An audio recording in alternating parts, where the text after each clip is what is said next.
Dirga Evans. Cit, mobil berdiri warna putih terhenti persis di depan bangunan menjulang tinggi bertuliskan Evans Group. Pintu mobil terbuka, terlihat Nyonya Samantha turun dari mobil dengan memakai kacamata hitamnya. Tangannya menjinjing tas mahalnya. Dengan angkuh dia berjalan masuk ke dalam perusahaan. Halo, selamat pagi. Ada yang bisa kami bantu?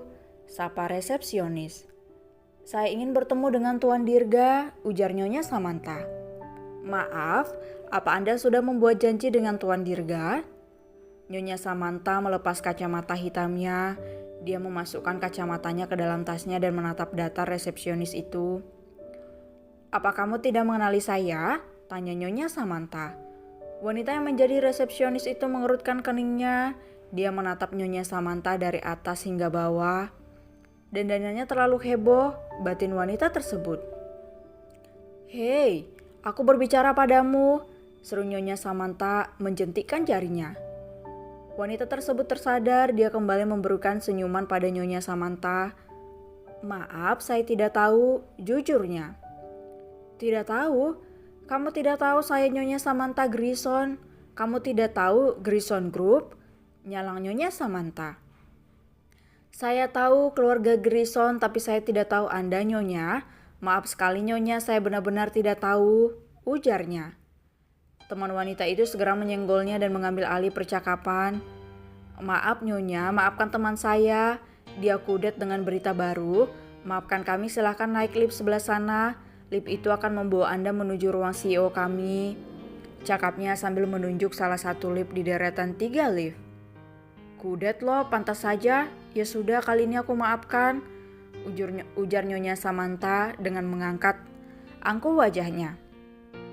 Setelah kepergian Nyonya Samantha, dua wanita yang menjadi resepsionis itu saling menyenggol satu sama lain. Kamu sih untuk saja dimaafkan, kalau tidak kita dilaporkan bagaimana? Kesal salah satu dari mereka.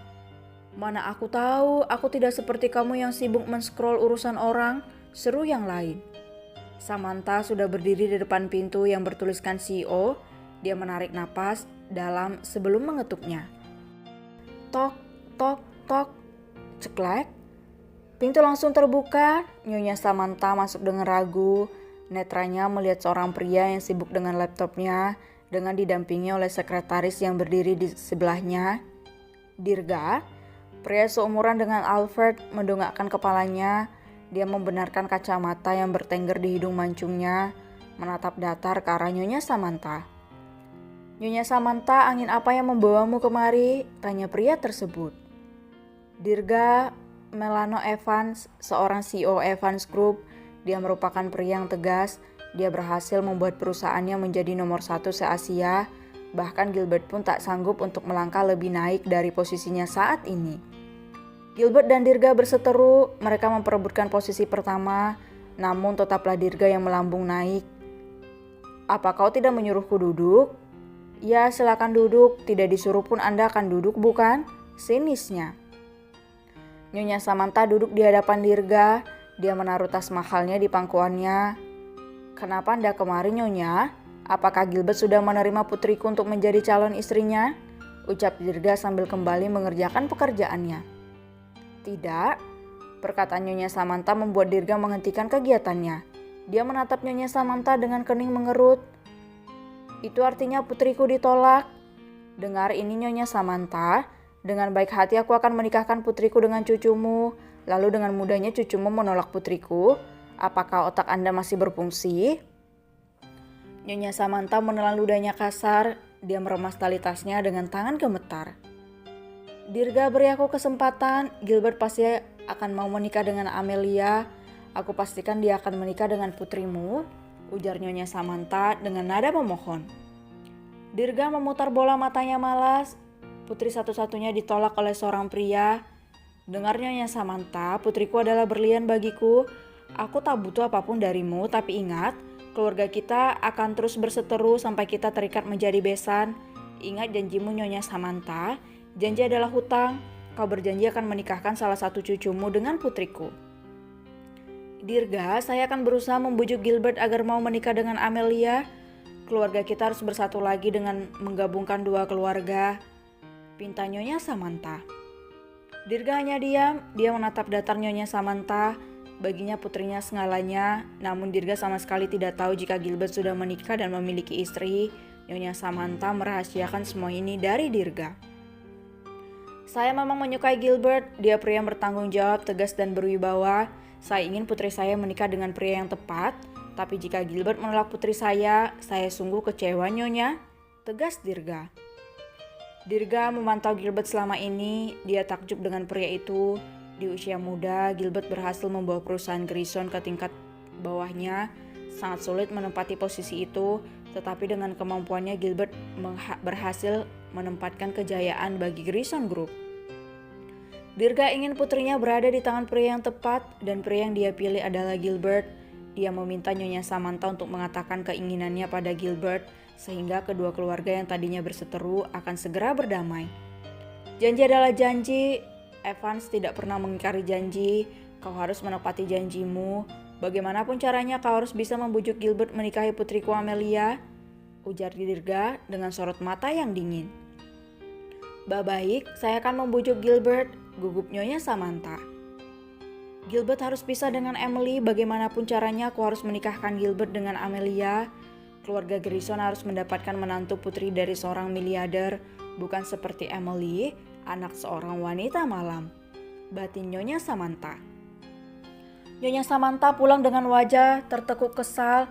Dia mengentakkan kakinya dengan keras hingga sendal yang ia kenakan berbunyi nyaring. Nenek Tuil, kok mukanya lecek? Abis ditagih bon walung ya? Tanya Repin yang sedang menikmati es krimnya di ruang tengah. Nyonya Samantha menghentikan langkahnya. Dia menatap tajam Repin dan bergerak cepat menghampiri bocah itu. Kamu, dari kemarin kamu gak sopan sama saya ya? Seru Nyonya Samantha. Repin menatap was-was pada Samantha, dia akan segera pergi. Tetapi Nyonya Samantha menarik kerah bajunya dan menjewer telinganya dengan kasar. Ah, sakit, wah sakit. Emily tak pernah bermain tangan pada putranya, sehingga Repin tak pernah merasakan bagaimana rasanya dijewer. Samantha adalah orang pertama yang menjewer bocah itu. Nakal kamu, rasakan kamu harus dikasih pelajaran, geram Nyonya Samantha memelintir telinga Repin. Emily yang mendengar teriakan putranya segera berlari ke ruang tengah. Dia membulatkan matanya ketika melihat Nyonya Samantha yang menjewer putranya. Repin, lepaskan Nyonya, kasihan dia, lepaskan. Emily berusaha melepaskan tangan Nyonya Samantha yang menjewer telinga Repin. Tetapi Nyonya Samantha gelap mata dan semakin memelintir telinga anak itu. Lepaskan putra saya, geram Emily dan mendorong kuat bahu Nyonya Samantha. Brak. Emily benar-benar tak sengaja mendorong Nyonya Samantha. Dia tak peduli Nyonya Samantha jatuh atau berhasil berpegangan. Dia yang panik langsung saja mengecek telinga putranya. Sakit Bunda? Hicks sakit? Hicks? Emily membawa Repin ke gendongannya, tubuh putranya terasa dingin, bahkan dia bisa merasakan tubuh Repin yang bergetar. Eyang, Emily tersadar, dia melihat Samantha yang memegangi pinggang. Ya, Samantha terjatuh akibat dorongan Emily. Kebetulan, Gilbert baru saja pulang untuk makan siang dan terkejut melihat sang Eyang terjatuh kesakitan di lantai. Gil, tolong Eyang, istrimu tiba-tiba saja mendorong Eyang saat Eyang akan bermain dengan anakmu. Emily benar-benar tak percaya dengan apa yang Nyonya Samantha katakan. Wanita tua itu berkata seolah-olah dialah yang korban, padahal di sini Repinlah korban sebenarnya. Mas, aku tidak sengaja mendorong dia.